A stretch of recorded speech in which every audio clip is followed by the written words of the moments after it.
Hey crafters, this is Miss Darling, and this is my studio. Welcome, and if you're here for the first time, I hope you'll subscribe and join us if you like the content I make, and I hope you'll find some inspiration and help today. And we're going to be making some vintage looking tags, large tags, to use in journals or however you would like to use them. Anyway, I have these two that are companions, and then I have these two that are also companions. Pull that away. Have these two that are also companions, and then this one needs a companion. So we're going to make a companion for her today. But before I get into that, I want to let you know that if you go to my Etsy shop and you're looking for a bunch of vintage beautiful women so that you can craft along with me or later on make some of these, I will have a kit available for you with a bunch of these. I won't be able to put everything in it, you know, because of copyright issues or whatever. It might be size or coloring that will eliminate it, but I'll put as many in as I can so you have plenty of things to choose from, so you can make, you know, more than one and enjoy making a craft like this.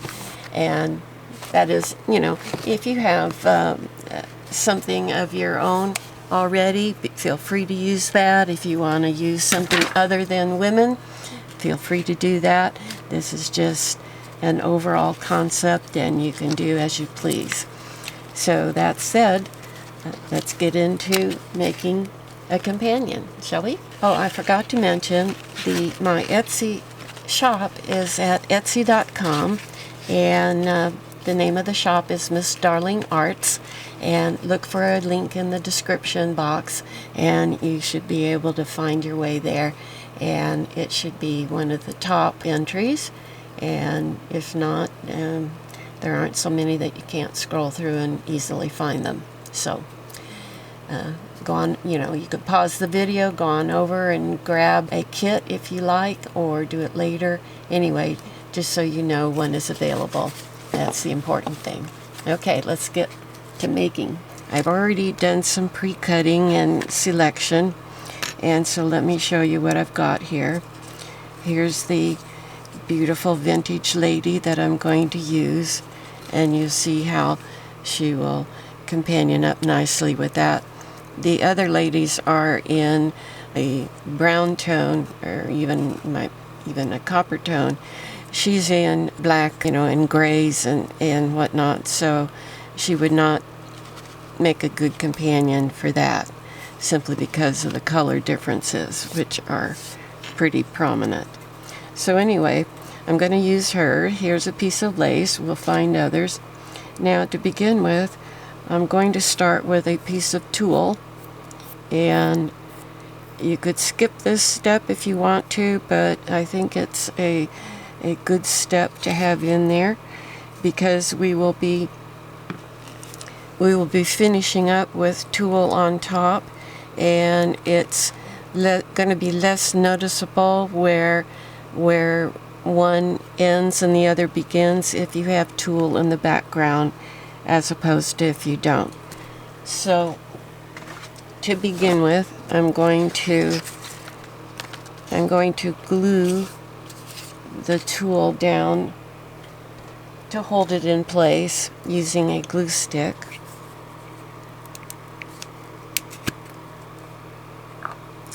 Gadget got me this morning. He's not a mean guy, but he loves to be caressed, and if you stop before he wants you to, he tries to pull your hand back, and that's what he did. And so he got me a little bit. So I'm going to use this glue stick all over the front of this card, which I printed off, and it's actually from one of my pastel masterboards, and so I cut it out and then I glued it to another sheet of cardstock to make it a little more substantial. And so now I've covered that over with a glue stick, I'm going to place this down just to make sure it covers the whole card. And then we'll kind of burnish that in place a little bit. I'll be sewing it all together, but in the meantime we don't want it to move. So there's that.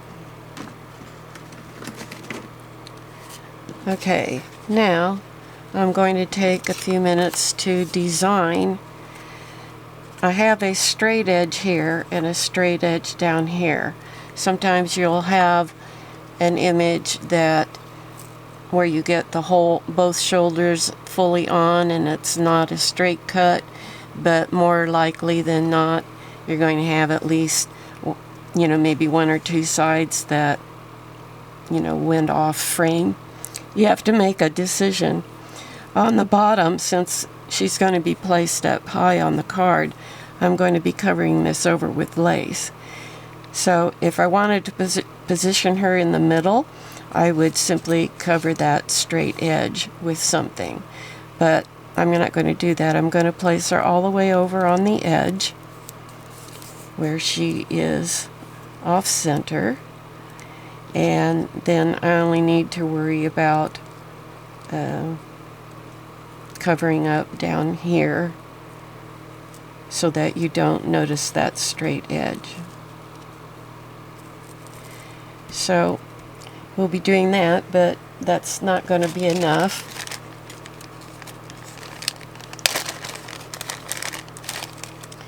Here's some tulle.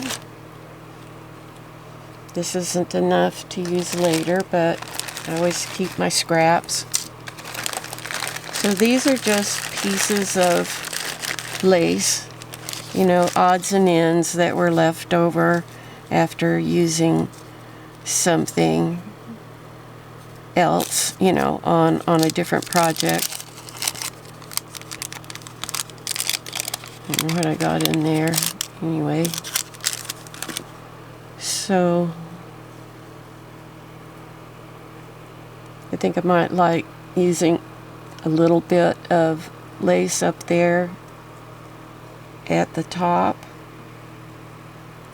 That looks pretty good.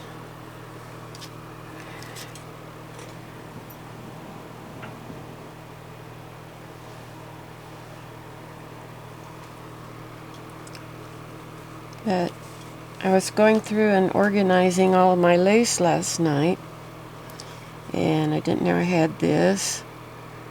It's a little too strong in color. I think I'm going to add a little bit down here, which will add some pattern. I believe this is the top side. It's hard sometimes to know. I think I'll use some of it up there as well, because I really don't care too much for that word popping out there. I'm going to use a word elsewhere, as I'll show you in a minute. So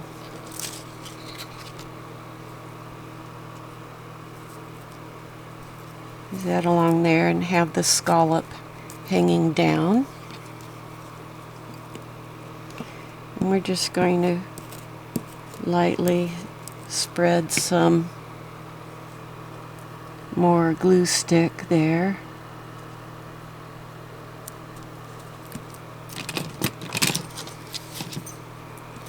And burnish that in place.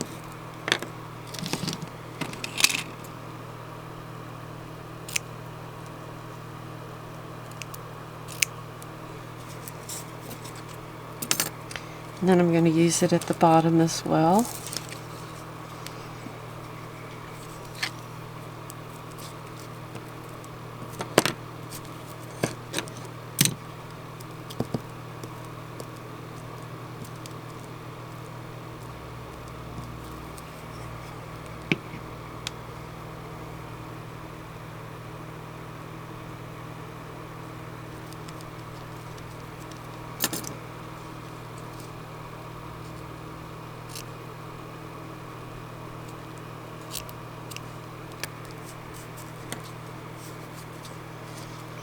Okay.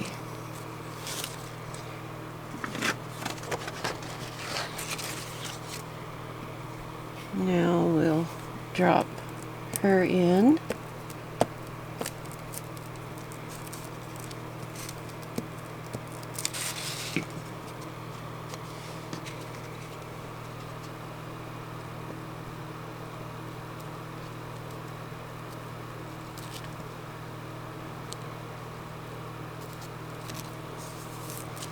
Out right there.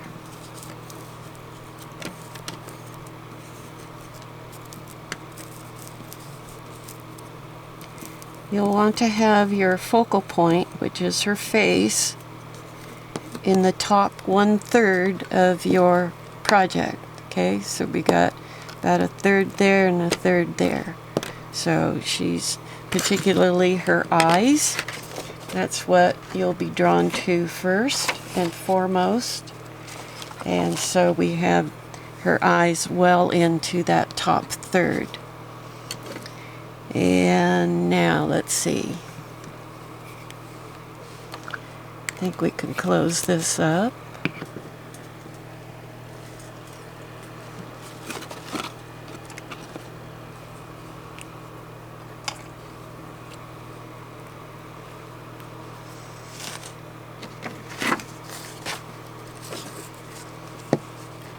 Uh-oh. What did I have going here? This wasn't it, I don't believe. You keep your scraps well away from what you're actually going to use so you don't get yourself mixed up. Okay, this is going to drop in there. So it'll overhang the top of her head just a wee bit. And then this has a bit of a straight edge in it. That's really not going to show up against the background, but would help to get it right side up.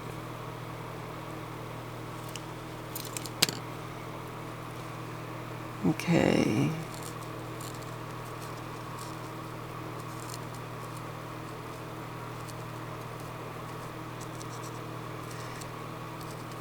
I'm going to angle that down a bit, and as I glue it, I'm going to stretch it a bit so it comes out to the other side. That's one of the nice things about working with fabric, is that they're often nailable, and you can, you know, if you're running a little bit shy of what you need, you can almost always stretch them and you know, have it come out the way you want.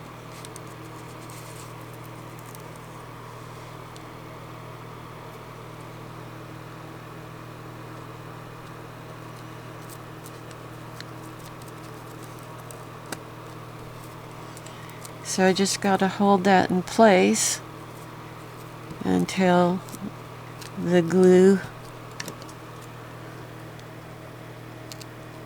picks up and takes over.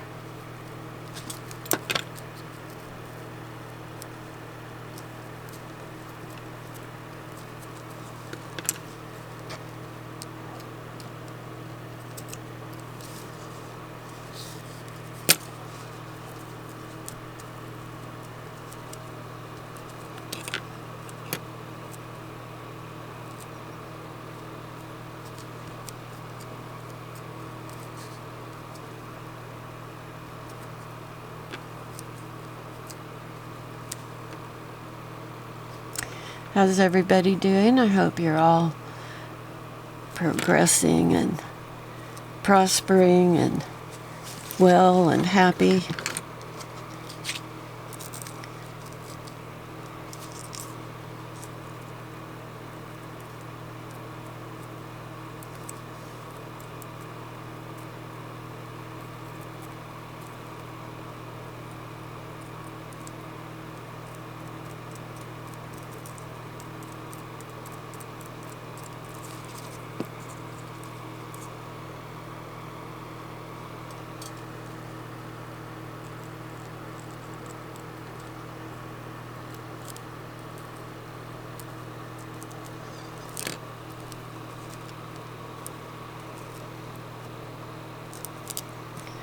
I'm not using my fabric glue. Why, I don't know, but I didn't use that, so it takes a little longer with this paper glue for it to set up and hold everything right where I want it.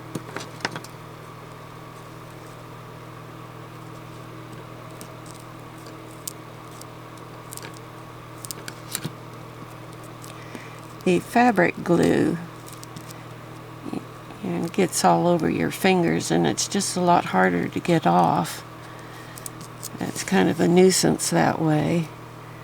So sometimes, especially if I am just going to be doing a little bit of fabric, I won't bother to use it, if that makes sense. All right. Now, I have some pre-printed words or sayings.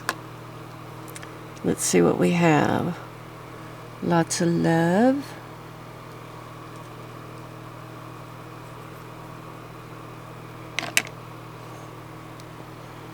Handmade with love.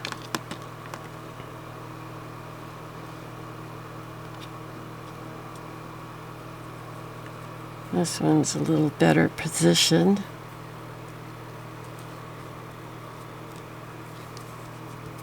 I think we'll go with handmade with love. Do I want it down there or do I want it up here?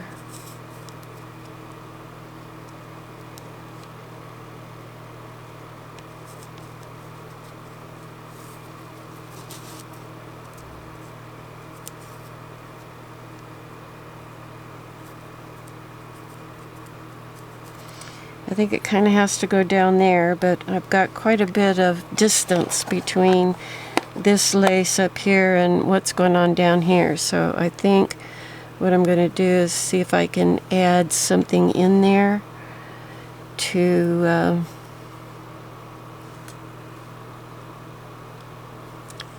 has to be from the same sort of lace. What have I got here? That's not the same thing. Neither is that. Okay.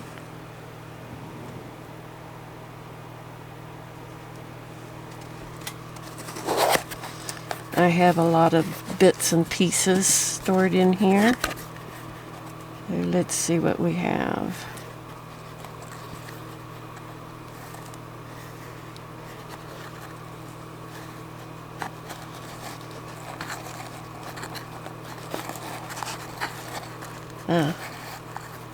I think this will do.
Yeah, I think that will help. It's like, if you're putting together an arrangement in your living room or family room, and you have a sofa and 2 chairs, and you want to make a conversational area. If you put them too far apart,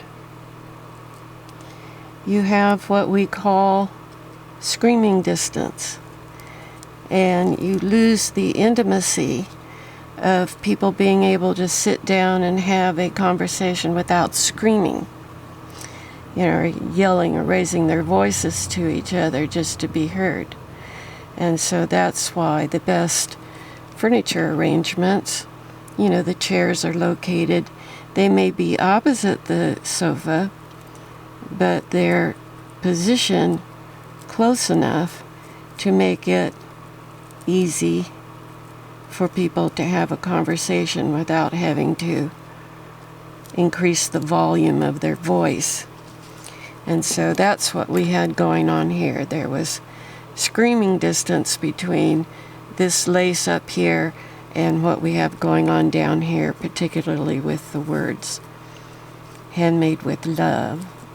So I'm going to glue this off to the side, a little asymmetrical. I'm heavier on the lace design here, and she's looking that way, so I need a little bit more on this side to get good balance. And so that's why I'm going to put this a little to the left instead of in the middle, which is where a lot of people would opt to put it, but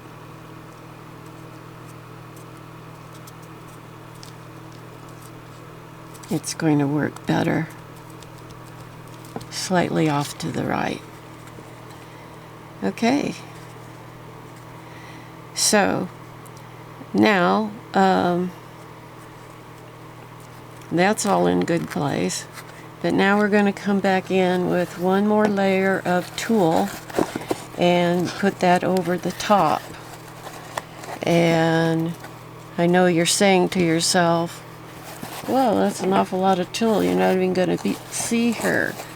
And but hang with me, and I'll show you how we're going to manage this when we get to the end.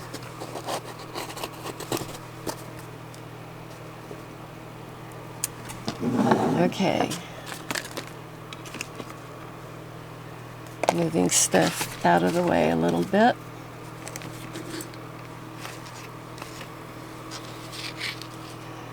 So we have this, and I need just a larger section of tulle.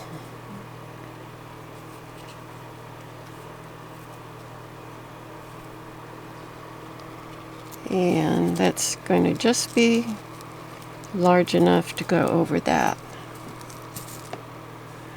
So I'm going to cut that out.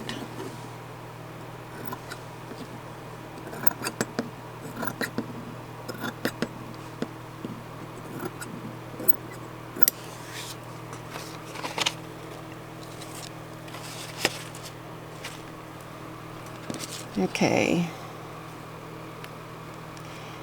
Now I want to hold that in place just a little bit so that I can sew it without it moving on me. So I'm going to use a little bit more glue stick, and I'm going to put a little bit up here, a little bit over here, a little bit down here, and over here. Leaving all the edges hang off until the end.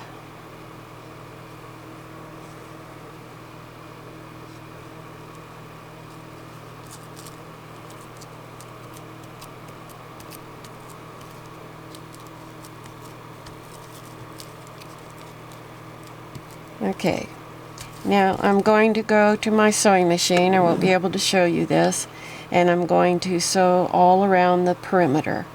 And I've been using a zigzag stitch on some. Here I just used a straight stitch, and here I used a zigzag. So you can pick your stitch, you could use something else, whatever you want. And I do recommend an off-white thread in this, because if you'll notice this one, I mean, you know, the black really defines the edge. I didn't do a very good job of sewing, and it just attracts too much attention to where I don't want the attention to go. And so if you sew it with an off-white or white thread, then, you know, that's not going to draw attention to the perimeter and take away from where you want the attention to go. So I'll be right back. Okay, we have now done a zigzag stitch all around the perimeter, and so now I'm going to cut off the excess right along the edge of the card.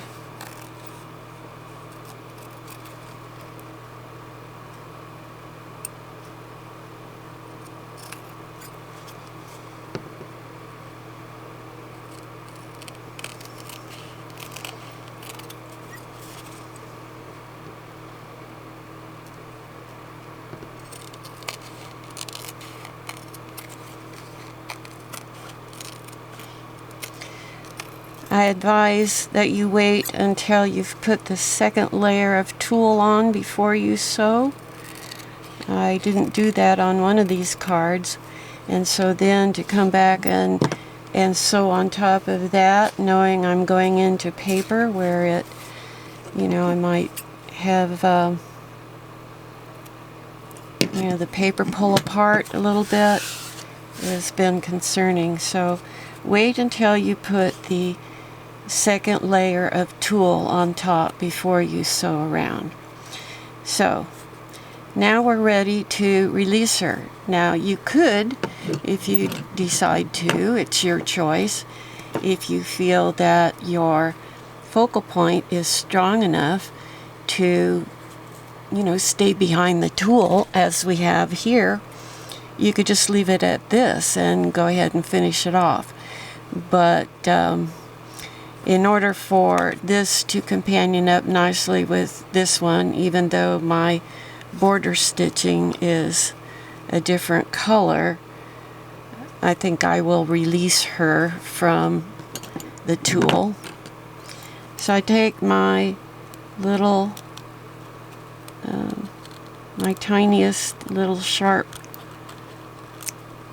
scissors here, and it allows me to easily poke through the mesh, and just very carefully I'm cutting the top layer off somewhat inside the figure.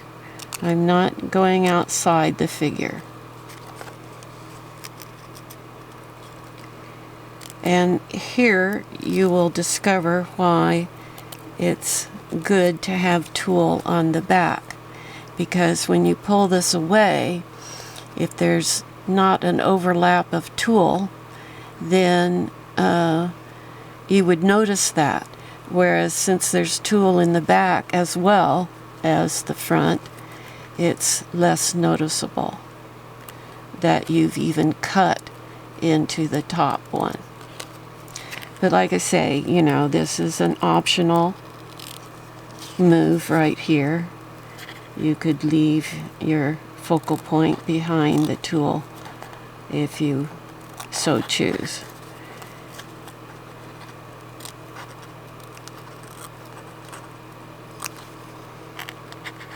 Just be really careful when you're cutting.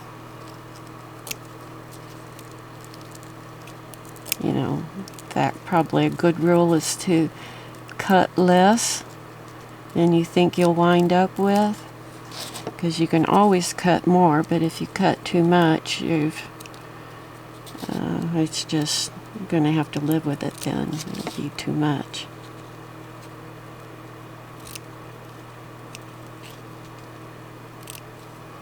Okay. So you see how much more she pops now that I cut away the top tool.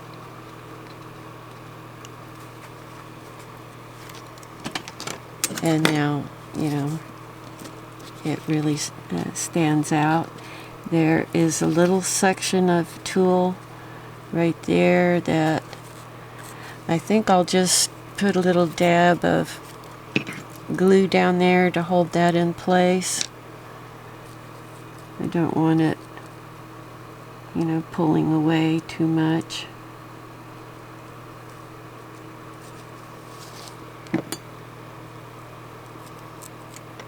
That will dry clear, and that'll hold that up there in place. So, okay, now all we've got to do is put our ribbon, our hole on. And so I'm going to measure off where I want it to go. So I have 1, 2, 3.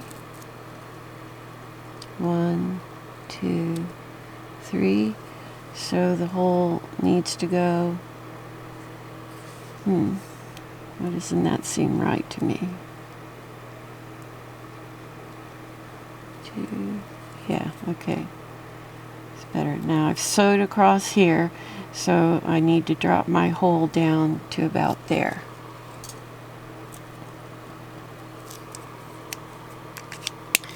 You don't want to punch a hole right into your sewing, you know, the sewed portion, your zigzag or whatever it is. Obviously, zigzag takes up more room, so your hole may need to be a little further away than you normally put it. Okay, and now I want to put an eyelet in there. What color did I use? This one doesn't matter really because it's probably not even going to show. I think we'll use this brushed silver. Don't need it to draw attention to itself.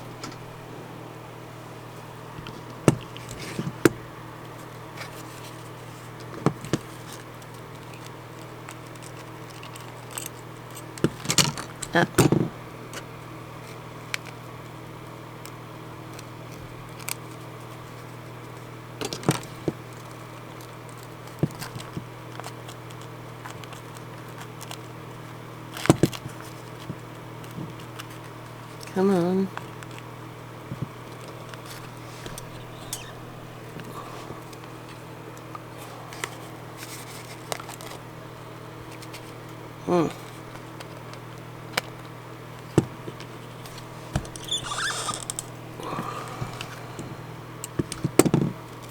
Okay.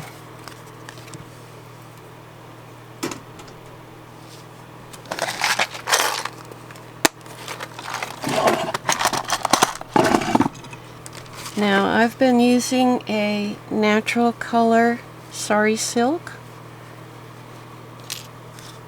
and I'm going to cut off about a 4-inch length and snip it at an angle, and then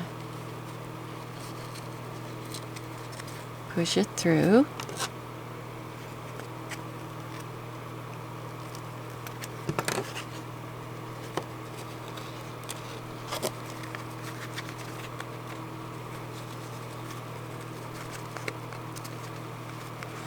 I pull the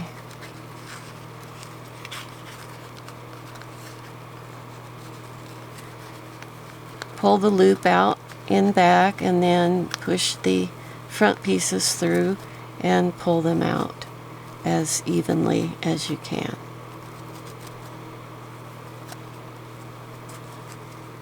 Okay, that's one. And I like to put a second one on. Not always, but in this case I think it really helps because of the monochromatic, there's no color, and so we'll can add a little bit of extra color by adding something else. And let's see, these two I used some white ribbon.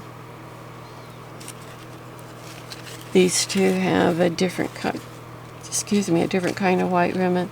I don't have any more of this silk ribbon in that color, but let's see what we find. I don't know if I have anything in here or not.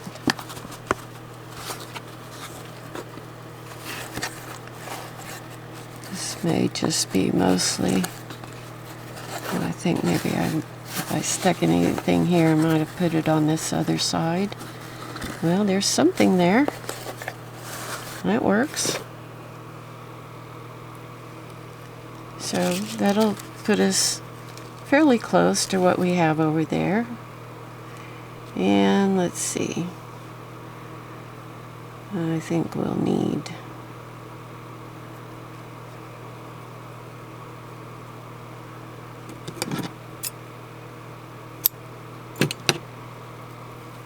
okay.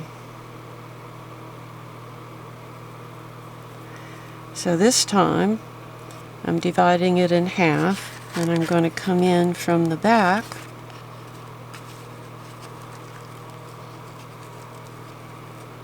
and I'm going to use my little pinking shears, not pinking shears. They're actually, I use these a lot for fussy cutting, and so that's real handy to have to push through. And then I'm going to pull these to the opposite side before putting them through the loop.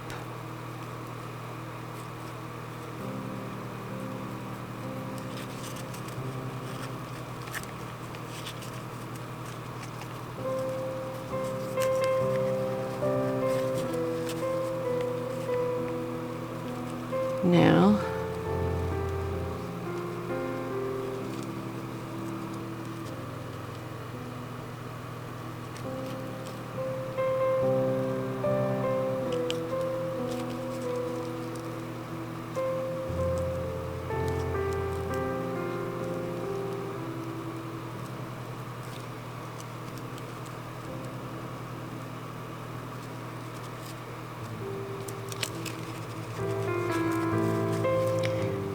all right,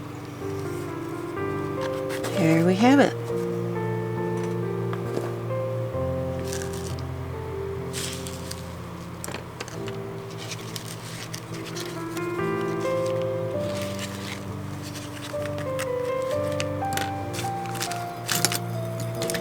I hope you've enjoyed this journey with me, and hope you've been crafting right along with me.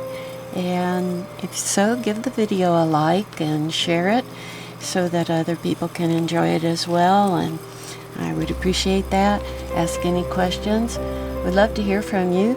Tell me what you're making and how you found this channel, or just where you are in the world.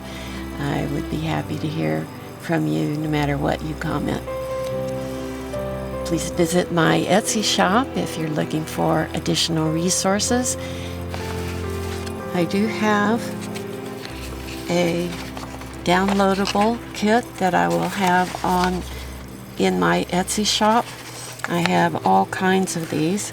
Some I can include for you, and some I won't be able to because of copyright. But yeah, I'll have something there so that if you're interested in making these, you'll have some beautiful ladies you can choose from.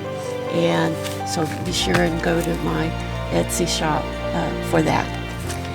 And that said, this is Miss Darling calling this a wrap. Bye-bye.